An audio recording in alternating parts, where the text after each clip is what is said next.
what is the most important thing these days, right? A lot of people are sitting, we're driving, we're working on computers. And so when you're sitting, well, what happens? Your hip flexors get forward, right? Because you're here. And your butt gets weak because it's overstretched, like we discussed. Your lower back also. Why do people have pain in the lower back and say, my lower back is so stiff? You know, they come in to see me and they say, my lower back is so tight. I keep stretching it. And I'm like, please don't stretch your lower back. It's overstretched. I hope that makes sense to you now. So let's, what can we do to fix it, right? So let's step the right leg forward, left leg back, taking a stance for warrior one. Okay, so one. It's a wide stance facing forward on your mat. We're going to adjust the back foot so you can fully plant the back heel. So you don't want to hover. You want that back heel to be fully grounded. And then make sure your hips are facing forward. And let's place the hands on the hips. And so at first step in Warrior One is to focus on the length of your back leg. Okay, so just notice how you can extend it from the hip. And if you tuck your tailbone a little, so your lower back is flat, okay, it's not arched, it's actually just flat by tucking the tailbone, then you can really feel the stretch. And this is exactly what we want, right, to open up the hip because we're sitting so much. And if you ever watched, you know, if you see a picture of like an elite runner, like a canyon runner, their back leg is always extending gracefully back like this, right? It's because of those open hips. So now the second step is to lift up with the arms.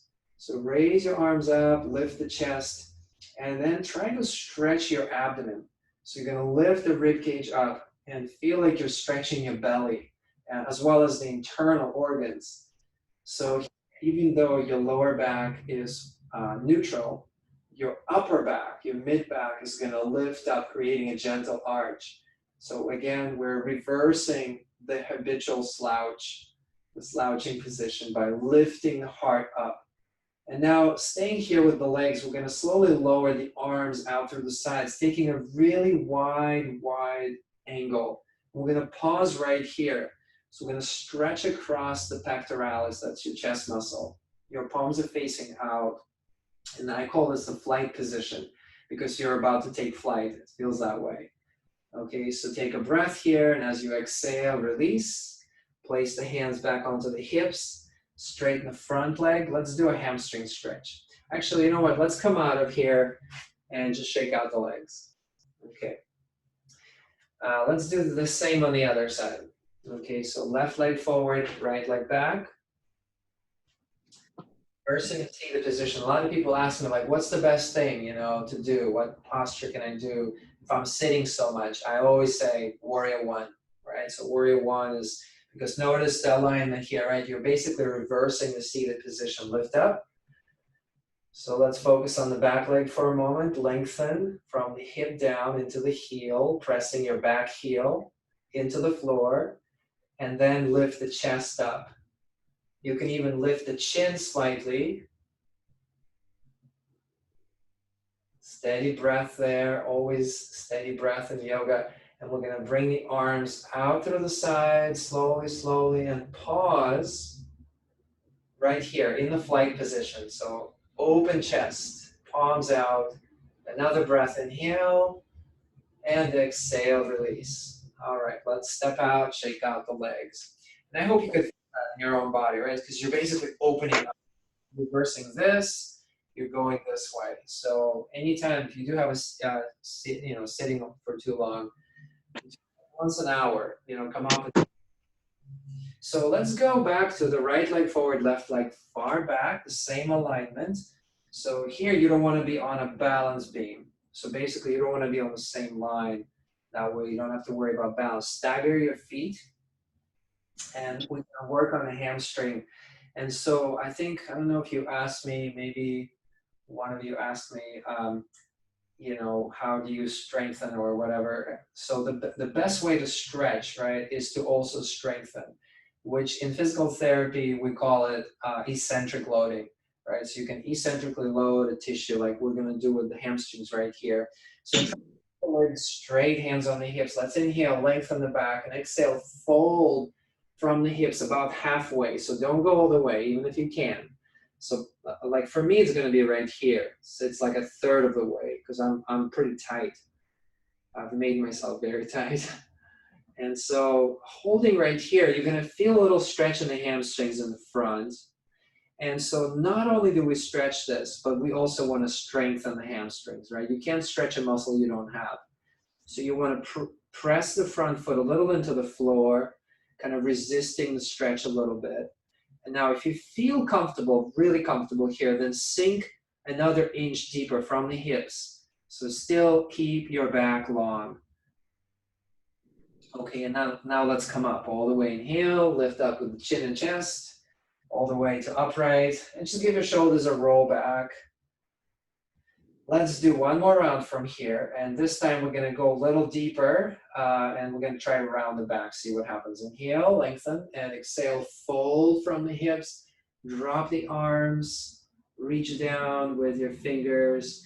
Now you can let the back round here, but again, very important, keep some resistance in the front leg. So don't collapse, basically. Even if you can place your hands all the way down. Some people can put their forehead to the front leg, which is all fine, as long as you are strong. All right, coming up, rolling up with the chin and chest. Place your hands onto the hips and bend the front knee as you come up. Slowly bring your shoulders up with control. And from here, we're going to step out and shake out the legs. Let's do that on the other side. So I think this is probably one of the safer, most effective ways to stretch and strengthen the hamstrings, right? So much better than doing it on the floor. We're going to do that too, but this is really good. You can do this anywhere. You can do this from standing. So left leg forward, right leg back, hands on the hips, inhale. Exhale, fold, and pause halfway, or as soon as you feel the first initial resistance. Stay with your breath.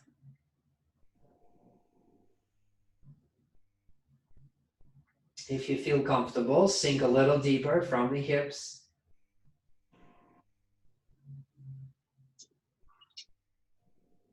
And coming up all the way up, inhale, roll the shoulders back. One more round.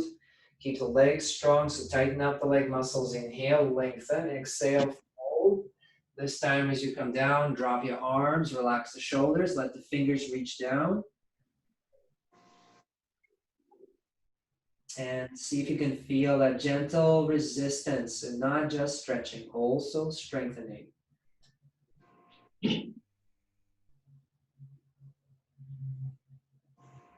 And rolling up. Inhale with the chin and place your hands onto the hips. Bend the front knee, put some weight into the front leg as you lift your chest up and step out.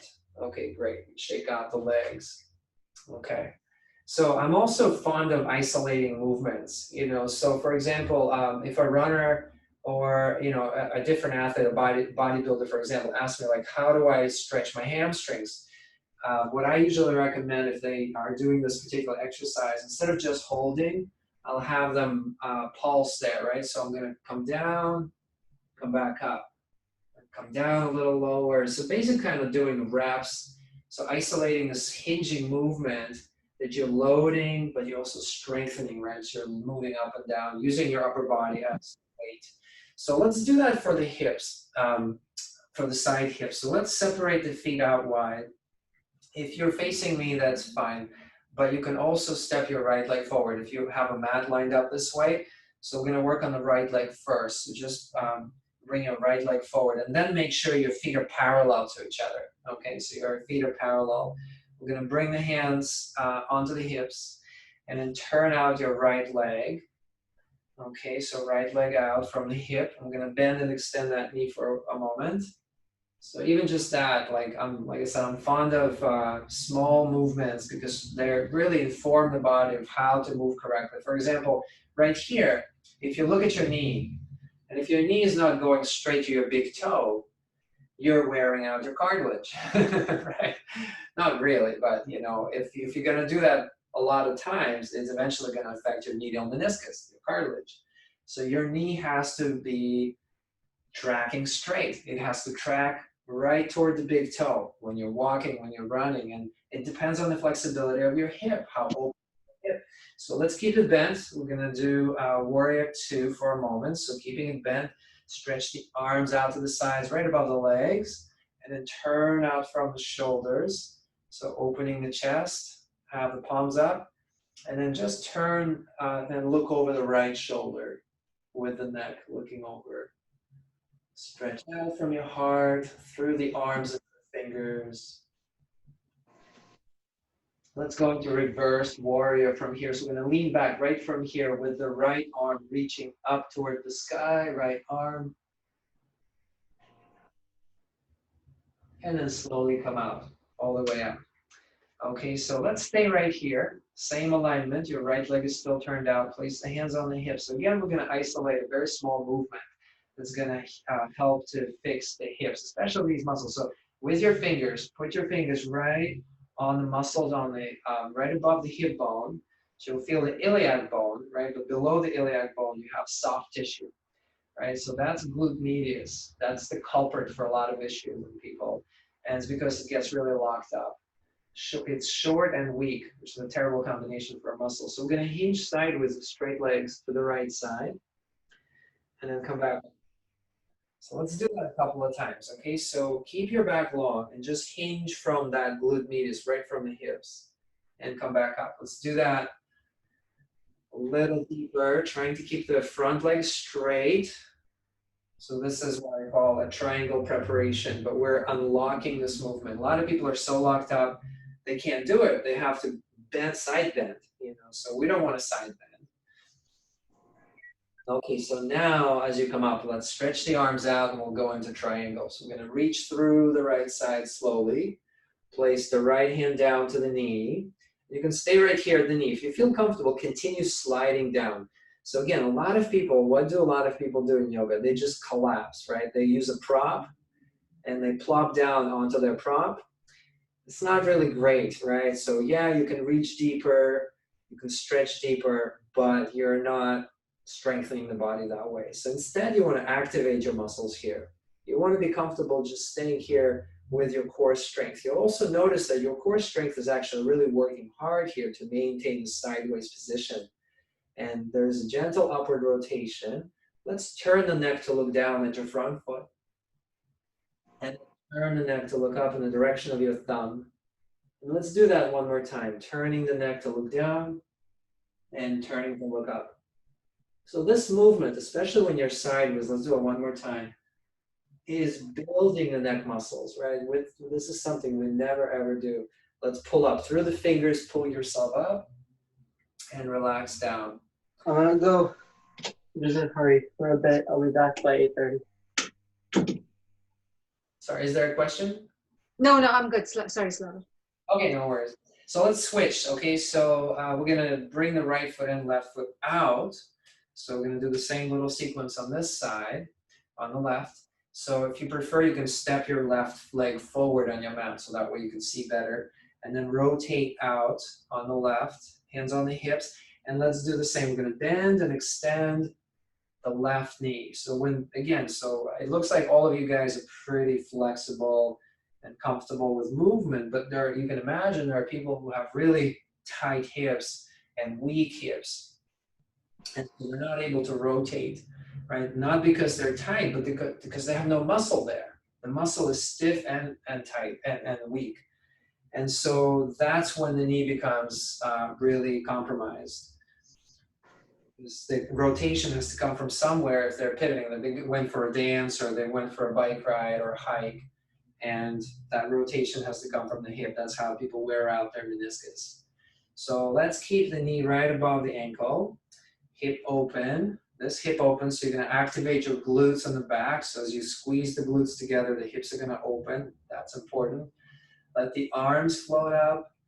Just the shoulder level, rotate out from the shoulders, and let's rotate the neck to look over the left and out through the fingers. Just take a breath here. Keep the front knee bent, and we're gonna lean back into reverse. So left arm is gonna reach up for the sky, left arm, easy breath here. and slowly come out. Let's straighten the legs, place the hands on the hips, staying right here. We're gonna do the side hinging. Okay, lateral hinging from the hips, the same thing. I always like to keep my fingers on the muscles there. I don't know, maybe because I'm a massage therapist, I like to feel what they're doing. But if you place your fingers there, you'll see these muscles being, working, unlocking. You can also place your hands right above the iliac crest, so like right below your rib cage. And as you move, you'll notice how active your core muscles are in this position, right? You can see that, right? So if you hold your sides right below the ribs, you'll notice how active. So let's go into triangle. So we're going to stretch the arms up and then reaching through the left side. Place the left hand on the knee. Pause there for just a second and then continue sliding down. Only if you feel comfortable. You can always stay at the knee. Activate, so tighten up the leg muscles. The legs should stay really strong. Make them longer. And let's see if we can engage those core muscles to kind of rotate your trunk a little upward. It's like you're trying to turn your chest up. And then we're going to work with the neck muscles. So we're going to turn to look down at your front foot. And then rotate the neck to look up in the direction of your thumb. Let's do that 2 more times, very mindfully. And if you feel that your neck muscles are really struggling with this movement, that means they're weak. Rotating down, rotating up 1 more time, and then pull up through the fingers all the way to come out, relax, and let's turn the feet in, walk the feet, heels and toes.